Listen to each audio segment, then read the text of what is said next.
Well, I think people in general, but in terms of what this book is about, which is overthinking, often believe they're the only ones who do it, or it's a condition specific to them. And when you wrote this book, and the women that I work with too, as they're reading it and we're reading it, and for them to go, oh, everyone has this. Yeah. And even a guy. I mean, it was so eye-opening that I think that's what makes the book so powerful. Yeah, I think it's interesting because it is one of those challenges that everybody thinks they're the only one.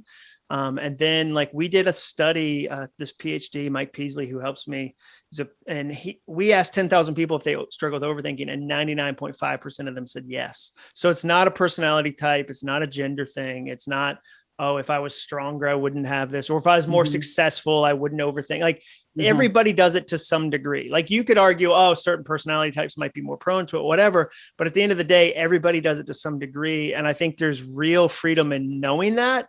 And then kind of working through that. And every podcast I do, I get another example. I was just on a podcast today. We're talking about soundtracks, a broken soundtrack. And soundtrack's just my phrase for a repetitive thought. And the host said, yeah, growing up, the host name was, his last name was Scoggins. And he said, my dad used to say all the time, the Scoggins don't get ahead, we get by. That was their terrible family motto. And as a kid, that has a lot of weight to it. And so he said, I had to work hard to leave that broken soundtrack in the past. And so I think this is a Trojan horse book because the stuff is simple. Like the questions I teach you to ask, the processes are pretty simple. But if you sit with it for half a second, you go, oh, wait a second, this is hurting my business or hurting my diet or hurting my book writing process. That's what's fun to me. Yeah. And we talked about it when we had another conversation, that one of the soundtracks I grew up with was, well, you're just a little too loud. And you're a little too much. And if you could just sit down, you're just a little too much. And when you take that in as a kid, and the other one was, and you have to do everything right. So you're a little too much, but you have to do everything right. And you don't start to really unpack that till you get older and you're reading books like this and you're willing to do some of the work to unpack it. And then it kind of comes along, a book like this and others, it goes, no, you're actually not the only one who thinks that. And here are some tools that can help you process that. It's such a gift.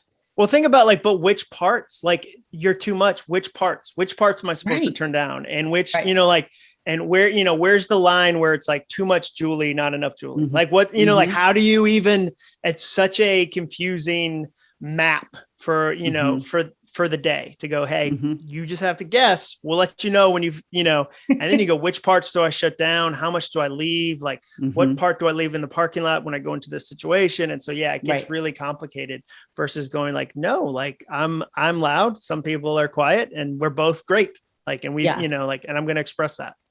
And I know I've asked you this before, but I would love to hear you talk about this here, because I work so much with females. Sure. I think this feels like a female-ish situation, concept, mindset. But in your book, there are so many male examples of it too, which means it's a human condition.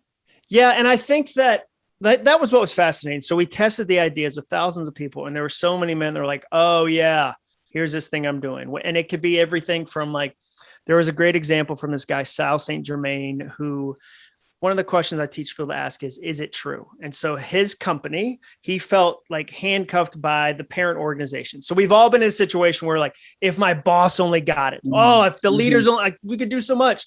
So he said, okay, I'm going to go ask if it's true. He asked his boss if it's true. And they said, no, we're waiting for you to tell us what to do. You're the experts. And it changed them from being victims into partners, and they saved $14 million.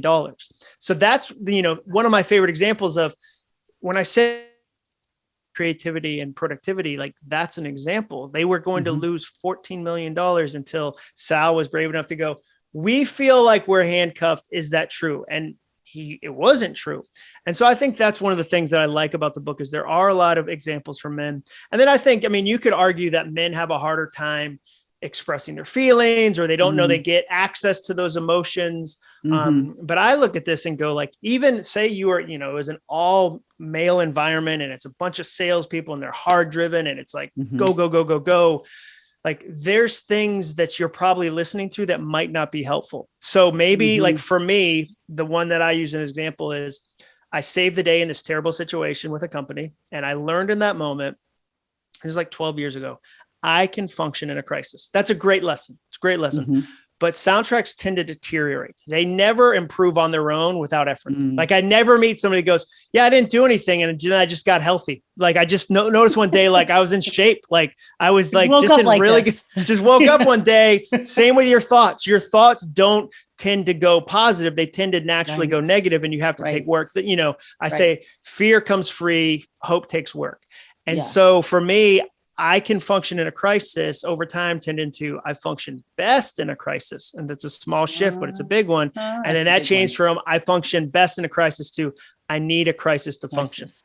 And there's leader after leader who you work with, they're great at putting out fires. And when there's not a fire, they feel worthless. So they create a fire to feel worth. And so now you've got a fire starter in your midst.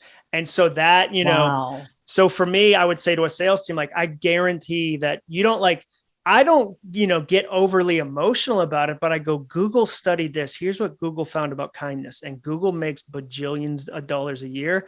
Maybe they're onto something. Or like, hey, here's a study that NYU did about how your thoughts shape your actions. If you want to have better actions, we should look at our thoughts. You miss so much of life if you decide thinking is a soft science that won't help me improve versus going, I'm going to get in there and really figure it out. Cause I'm a grinder. I want to succeed. Like I'm a high performance dude too. Like this is book 7. I'm working on book 8. Like I get that. I'm never going to tell you just light a candle and hope. Like it's not going to be soft like that, but I am going to say like, there's value in doing that work, and that work does change your performance.